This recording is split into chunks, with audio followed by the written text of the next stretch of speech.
Good afternoon, Reclaimers, and welcome to today's episode of DAEMON X Daily. Whether you're a rookie, a veteran, or just happen to be passing by, this is your stop for all things DAEMON X Machina up to TITANIC Scion's release. I'm Phantom Z2. This transmission is being recorded on July 16th, 2025 for release on July 17th, 2025. And today we'll be discussing the NEUN characters, or Sovereign Axiom NEUN character trailer. As you probably have been able to notice, I've been absent for a bit, working on some other stuff in the background while also dealing with some creative burnout. But we're still here. DAEMON X Machina, TITANIC Scion are still coming soon, and even though I am behind, we are still ahead of America. We are still ahead of America, as the Japanese social media accounts and trailers are still ahead, having posted I believe, fusion system and also the heavy armor trailers, whereas America is still on, I believe the last trailer was the story trailer, which is a little disappointing. The social media over on the Twitter account has been catching up with the translated post of the Sukata pictures of the day, but they're still behind. So while I am behind in general, I'm still further ahead than what America has.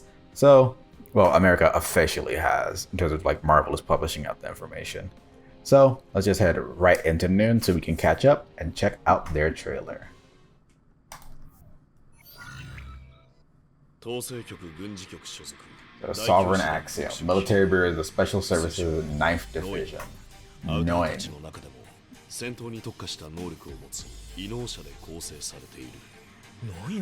Yeah, there's only 8 of them. I think wait, did I miscount that? Hold on. Did I mess that up? 1, 2, 3, 4, 5, 6, 7, 8, 9. Oh no, I just messed it up. Wait, who is that guy? I feel like I don't actually remember seeing him before. I don't know who that is. Well, we're about to find out. Love their outfits though, even if they're just like all black. It's still very still cool because it has a contrast of red to go with it. Got Hex. She's at the end of the story trailer. Well, before the title drop. That's a cool armor. Wow. Hold on. Let me go back and see that. Legion. Wow. That like bracelets around his neck. And the way that they made it match the other parts of his arsenal with the leg armor and then also the jawline, that's really sick. And then he even contrasts it further with the red of just NEUN in general. Really nice design.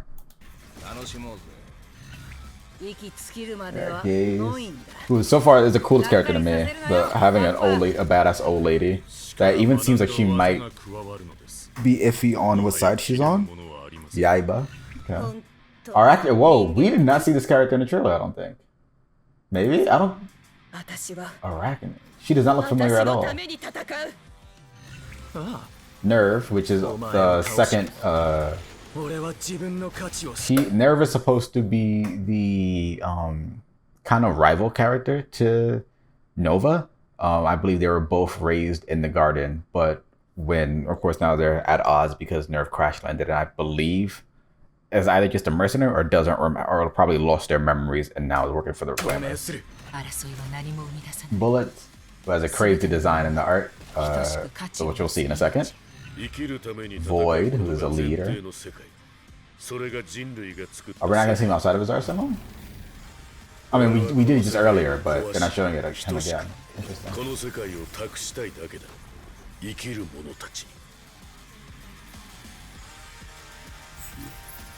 I gotta say, one thing that the more that I see of this game, I really appreciate how, let's just go back, we're able to see a lot more of the characters talking to one another.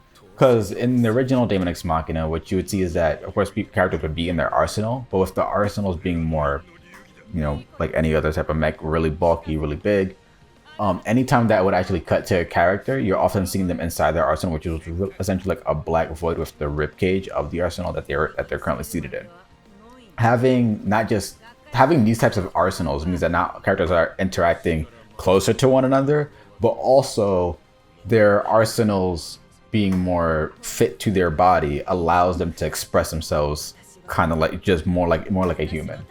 And I appreciate that, because that also means that it's gonna make for a lot more flashier fights. Like in any type of anime, especially like a shonen anime, you're having characters moving really fast, and really fast, and just going like from hit to hit to hit in some cases, or you're getting, like, of course, it's the anime as well, dynamic camera angles and stuff like that.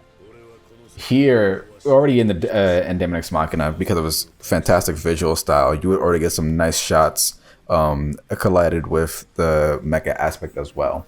But now you're also going to be able to get that more expressive emotion and acting from the characters. So with that out of now covered, let's actually head to what the website has to say about them. So we start with Void, voiced by Mike Bodie and Hiroki Toji. Let's hear that voice real quick. This planet will be ours. You will die one by one, life by life, shown no mercy. Okay, so granted, because they're in Japanese, now while I do know some Japanese, I am not able to fully consume a whole game or movie without subtitles. So the voice acting on the Japanese side doesn't necessarily stick with me. However, on the English side, it sticks with me a lot. And this guy sounds very brooding. One by one, life by life, shown no mercy. He has a very nice voice. The Unspeakable is his arsenal's name. And then we have Axiom customized armor. Okay, so something that I believe that we talked about a little bit in the Daemon X Machina website. Website on the Discord server, was that Void's arsenal, which we saw here. Oh, let's go back some. Void's arsenal. If you can see a bigger shot of it.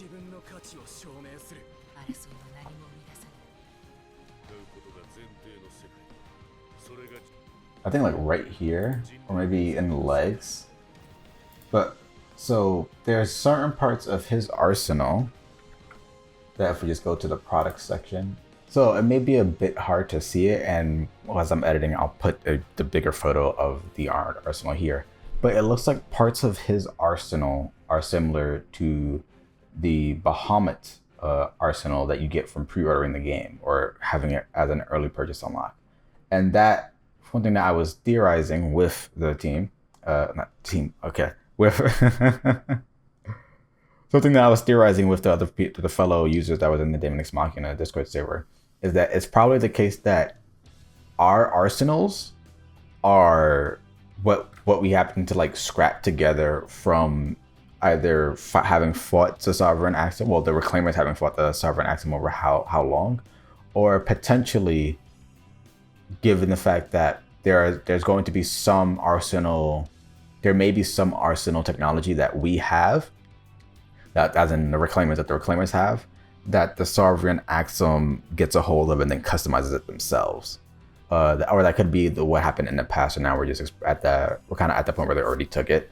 But some aspects of it are similar in design. So when it says here, Axiom customized armor, I think that means that the Sovereign Axiom is taking arsenal armor that normally has a certain look to it, but they're enhancing it for their missions and stuff like that. Comprised of auras with supernatural abilities specialized for combat, the NEUN are the only unit in the Sovereign Axiom that are allowed to act independently.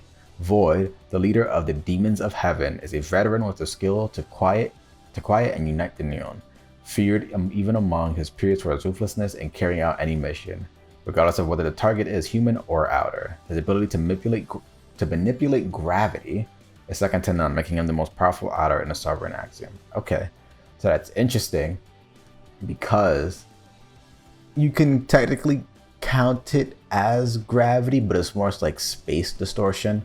The final boss of Daemon X Machina has an ability that sucks you in, and it would take off part of your, if it grabbed you, it would take off parts of your equipment or your body, leaving you basically helpless, more helpless in the fight. If I could, because that was already really difficult, I could see this fight with him, assuming that he'd be the final boss, or at least close to the final boss. He's going to be very difficult to fight, but also very fun. If he's going to be messing around with gravity, it's probably going to be the case that it's either going to distort your perspective or your controls, or it could mean that most of the fight is switching between that gravity of, okay, now it's time to fight on the ground, now it's time to fight in the air, but also you're going to have like more gravity, so it's going to be a lot harder. Or it could be dependent on your arsenal's heaviness or how light it is. If those things were taken into play for a fight like that, that'd be really interesting. So from Gaze, you want my opinion? Huh? He's a child who has reminded me of the joys of dreaming big. I do wish he'd just slaughter all the idiots in the garden and bring the world to its knees already. That would make a fine parting gift for an old woman who's ready to see the other side. Gearworm, choose your words and questions and their targets carefully. Once spoken, these things cannot be taken back, but very well.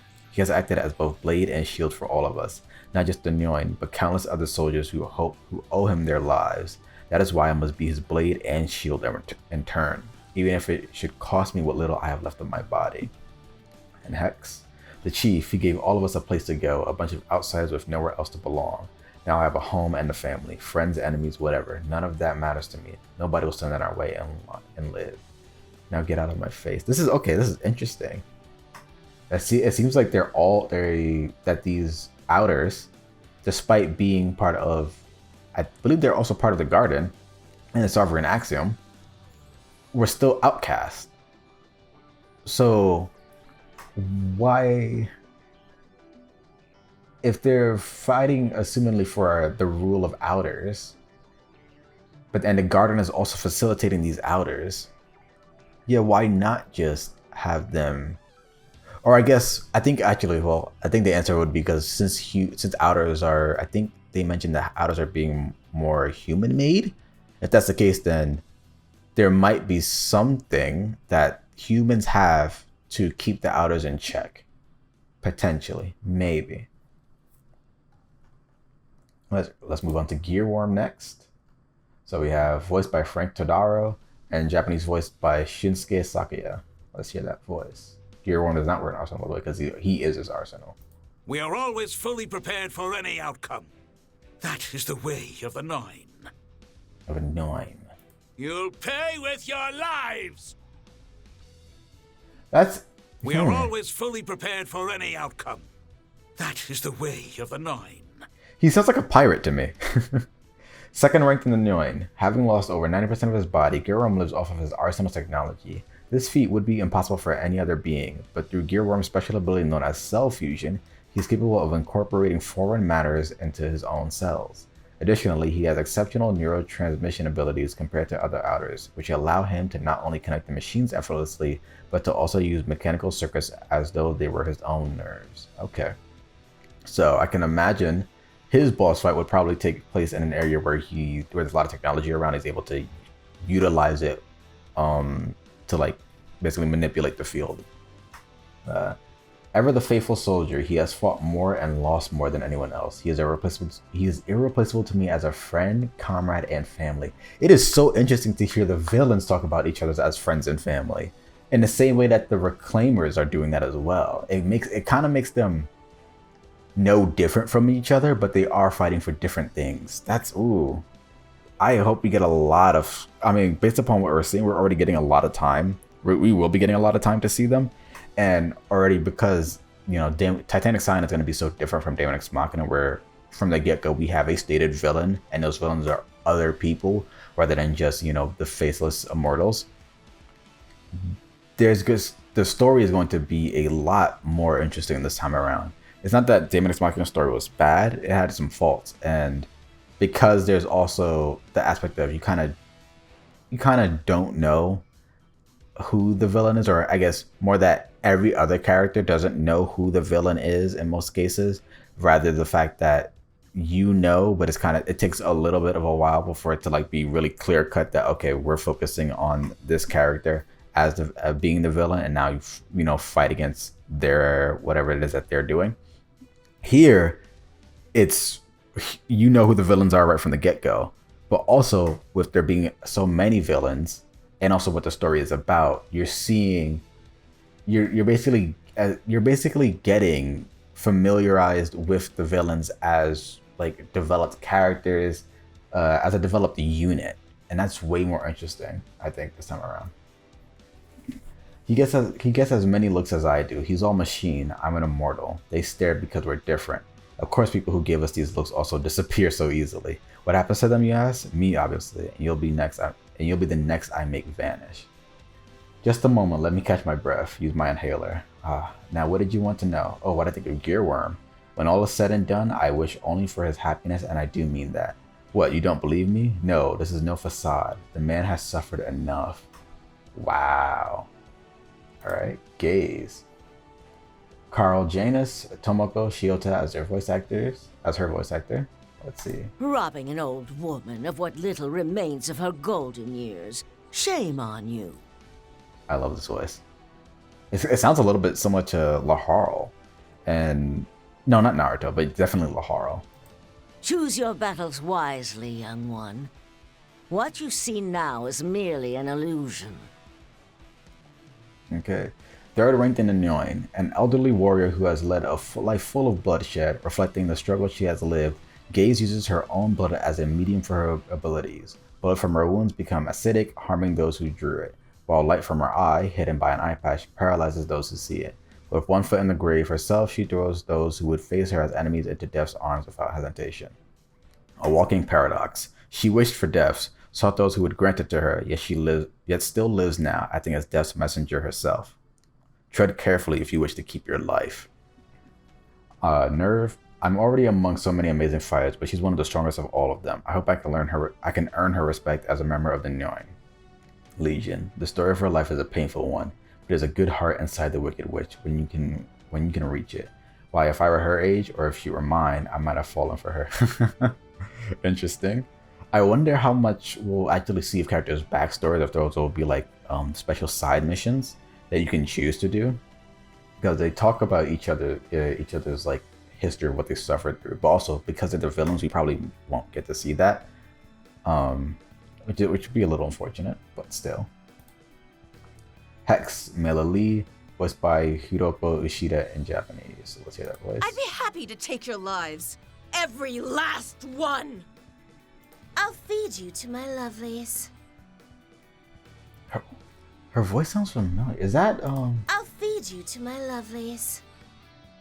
Her voice sounds familiar, but I can't make out who it reminds me of. I want to say it's a fighting game character. Not. I was thinking Medera from Grand Blue Fantasy vs. Rising, but I don't think it is. But the voice definitely sounds familiar. I just can't put a pin on who I think it sounds like. But the voice definitely matches the character design very well. Fourth ranked in the NEUN.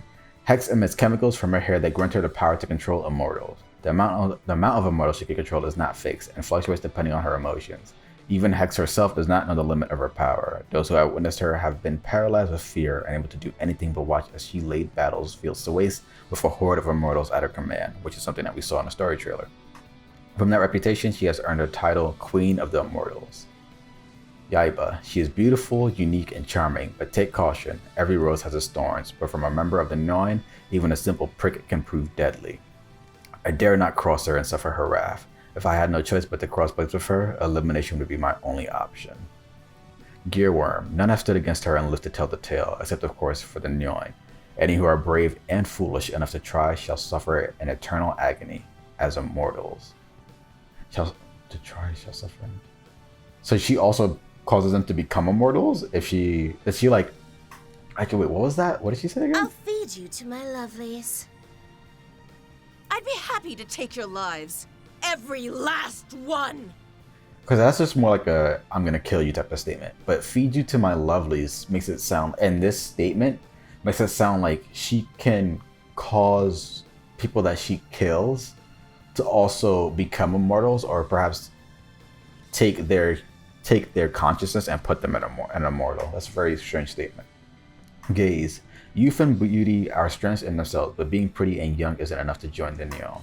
What was that, Legion? Did you just call me a shrew? I'll drown you in your own blood. Get back here. I'll drag you to hell and leave you there, child.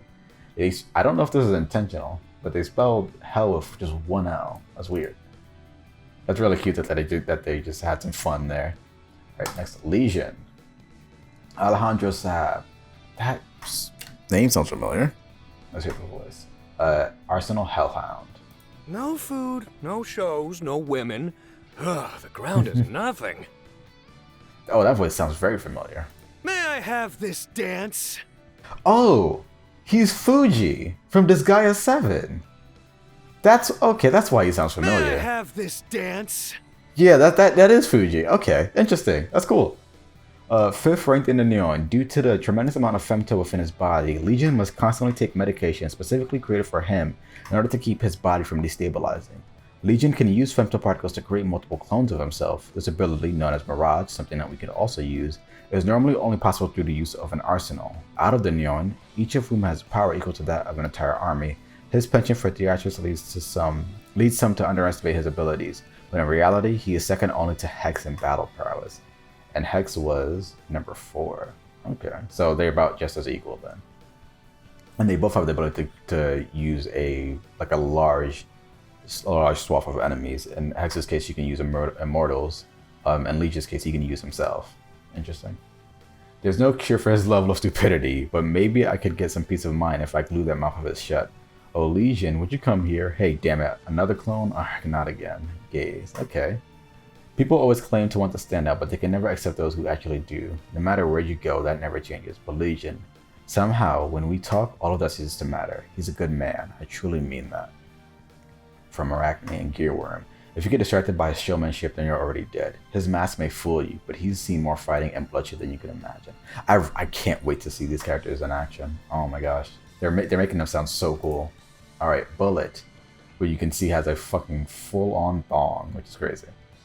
Eren Yvette and Ayumi Tsunematsu. Let's hear the voice. Conflict bears naught but grief. All who live are worthy of life. Yes. What a shame that we can't simply all be gods. Okay, interesting. Iron Will Arsenal. 6th ranked in the NEUN. While all others have basic abilities exceeding those of humans, Bullet's unique quality is her abnormally developed muscles. Don't necessarily. I mean, she has a robot arm here. Perhaps this hidden arm, maybe, is maybe is a human arm, or maybe they meant her legs. Let me just keep reading. She also has the power to create a force field that surrounds her, granting her a powerful spear and shield to wield. The Bullet's physique does not come solely from being an outer. It is a result of her undergoing partial immortalization, making her unique fusion of the two. Unable to truly be part of any world as a being who is neither human nor outer or immortal, Bullet has come to love the natural world and its wonders, the only place that embraces all those within it just the way they are, including her. Very interesting. There is deep wisdom in her silent presence, but should she be pushed to act, she can end her foes in a single blow. I can only sympathize with those foolish enough to provoke her. Were I to face her, my only hope would be to seize an opening after her initial attack. Yeah, but that's probably a hint of how to fight her. Hex, if I ever needed someone to watch my back on the battlefield, I'd ask Bullet. She'd keep me safe because she's a protector at heart. It's just who she is. She gets lost in her own head too often, especially for someone younger than me. Maybe I've put her through too much. Nerve. She's such a nice person. She always makes time to talk to me, even though I'm a newbie, and she saved my life as many times as the chief has by now. I've got to get strong enough to save hers too. Wow, a lot of camaraderie here. Yaiba. Oh wait, I do remember seeing Arachne. It's just that without this whole thing around her, she just looked unfamiliar to me. Yaiba. Luis Bermudez, Daiki Hamano. Just as rock eventually erodes to sand, even the mightiest warrior must crumble someday. Is this dude a philosopher? Okay. The very definition of a conquest. Nice. Jikon is his armor, and 7th ranked in the NEUN. Yaiba is a master swordsman with his own unique skill set who rides his cyborg horse. Rather than relying on his natural outer abilities, he has honed himself and his abilities through intense training, achieving unparalleled prowess in martial arts. The armor that covers his massive frame... I see. The armor that covers his massive frame, as well as his swordsmanship, enable him to deliver a variety of deadly attacks that have defeated all manner of foes. He strives to be a true warrior and never stops seeking improvement, not only on the battlefield, but in his daily life as well. I can see Yaiba and who is it? Zanki. Zanki and Yaiba definitely have some sort of rivalry between the two. Alright. Gaze. If victory were our only goal, he'd be able to seize that. For the times when victory requires killing, the child still has much to learn. A soldier must crush their enemies into dust. That is the meaning of survival. So he's not a killer, which he sounds about right. Arachne. He's so gloomy all the time. He always says all these weird, complicated expressions, like he's trying to sound smart. Really, who actually says things like, all things must pass? Why does he even bother? He's such a drag. Bullet. His tattoos and hairstyle is something cultural, apparently. Not that the past matters anymore. He lives life like it's an endless battle. He never stops training, like he's always expecting a fight to start. I just wish he'd make more noise when he walks, especially when he's right behind me. Okay, so he's very quiet, even in his armor. Very interesting detail to have. Arachne, Frankie Kvetch, Kaio Ishida. Never! Everything is temporary. We all break, we all suffer, and then we die. The only constant in this world is death. Interesting. I wonder if that's taken from a feud between NEUN itself, or if that's just talking to you, the player. You're all exactly the same. You see my body and act like something's wrong with me.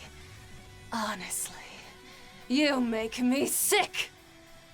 Okay, very interesting. Obsidian Tower Armor. 8th ranked in the NEUN, Arachne is a warrior whose entire body has become an immortal, yet who has retained her sense of self and possesses the superpowers of an outer. She uses telekinesis to change the refractive index of light in her surroundings, making herself and her equipment transparent. Her weapon of choice is a bow, as her abilities allow her to freely bend the arrows she shoots and launch attacks with trajectories that are impossible to achieve with a gun. Among the NEUN, she is the one most often assigned to unique missions, such as reconnaissance and raids, that allow her to make use of her power of apparition. So I can imagine in a fight, she probably will go invisible, but there will be certain things, such as maybe like, if it's during the daytime, perhaps it'll be like the reflection of whatever this armor, or potentially the bullets that they're talking about. Her weapon is a bow, and as her abilities allow her to freely bend the arrow. So wherever the arrows come from, or if she's about to shoot it out, maybe it'll emit like a glow before it comes out, and that's how you know, okay, attack in that area. She exists as the culmination of not one, but all species. She is the final form of evolution for this planet. The NEUN and the sovereign Axiom exist to shatter the barriers between all species for the benefit of all. Void. Okay, so Void actually has something to say about her. It's been quite a while. Probably has high expectations of her then. Oh, she terrifies me. It doesn't matter how many clones I make. I can't attack what I can't see. What scares me most about her, though, I'm almost certain battles are just a joke to her. From Legion and then Bullet, she's honest with herself. She's not human or outer or even immortal. Arachne is special, an existence all her own. If only everyone could believe in themselves with the strength that she does. But on second thought, that will never happen. It's a confidence unique to Arachne. And then finally, we have Nerve, Damien Haas, and Junya Hirano. Which, so, unlike anybody else here, we see that this character has 2 artworks. Well, not 2 artworks, but definitely 2 full body shots. So we have him, which is probably upon training, how we will know him as somebody that we knew in the garden. But then this is probably what he looks like when he joins NEUN. So we have his voice, and his armor is Eternal Nightmare. We can't stay here in the garden. Not now that we're traitors. Only one person walks away from a deathmatch.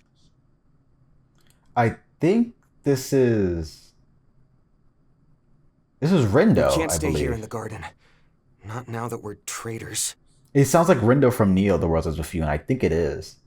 Very nice pick. 9th ranked in the NEUN, Nerve has been Nova's best friend since childhood, having grown up in the same orphanage, and the two remained inseparable even after being recruited into the military and the Sovereign Axiom, both raised to be elite warriors within the military specialized training facility. After distinguishing themselves together during training and achieving excellent results across dozens of missions, they joined the NEUN side by side. Wait.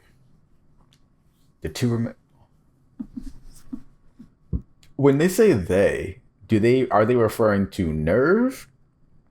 Or are they referring to... No, they said it says they joined the NEUN side by side. So that means that we were originally part of the NEUN, which means it would have been 10, but so our player was part of NEUN. So to have a shift like that inside an alliance, then that definitely means that we lost our memories. Actually, let me check if it even says that, because I don't recall if we lost our the traitor who fell from the heavens. Yeah, I read that our new friend's smile might have gotten left behind in the guard. I'm sure there's a reason for that stoic stern demeanor. Yeah, it sounds like if you're falling from the heavens, something probably led to them no longer, being on their side. Also, it didn't even occur to me that in the black armor, they have the black outfit and also red sigil, the red sovereign Axiom sigil, which means that, yeah, they just were part of NEUN. I didn't even notice that. I didn't catch that before. His is white, probably because he's a chief, but everybody else's is red, I'm pretty sure. Yeah. Well, not hers. Hex's is white, but I also don't see it here. Legion's is red. Well, hold on, wait. Legion has red accents, but the UEC logo here is white, black here. Might be hard to say here, but it's probably also going to be red. Blitz is red. Yaiba's is white this time around. Yaiba's is actually white. Is it? It's not a gender thing either, because Gearworms is red, and then Hex's is also white, as far as I would assume. And then Arachne's is not present from what I could see here. It's very interesting detail. Well, it's not consistent, but at least it's the design of the outfit affiliation is consistent. We made it clear we didn't require reinforcements. None of us had expected his skills to be equal to ours. He proved himself to be more than an average soldier. Whether or not he continues to fight beside us is his choice. Gearworm. Legion, talk about bad luck. If you're fighting with the NEUN, it means you've given up on having a normal life. But hey, now that he's in, he may as well make the most of it.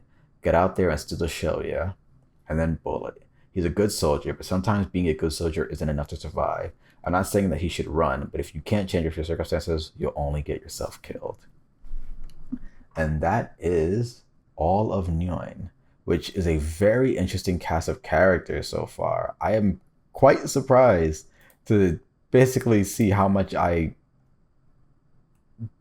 just enjoy reading about them. But I hope in terms of their acting, well, I guess not acting because the voice acting is pretty good, but in terms of how they act within the story itself, it is just as enjoyable. And we really get to see that familial aspect that they're basically giving us here within everybody's comments on one another, similar to what also existed for the Reclaimers.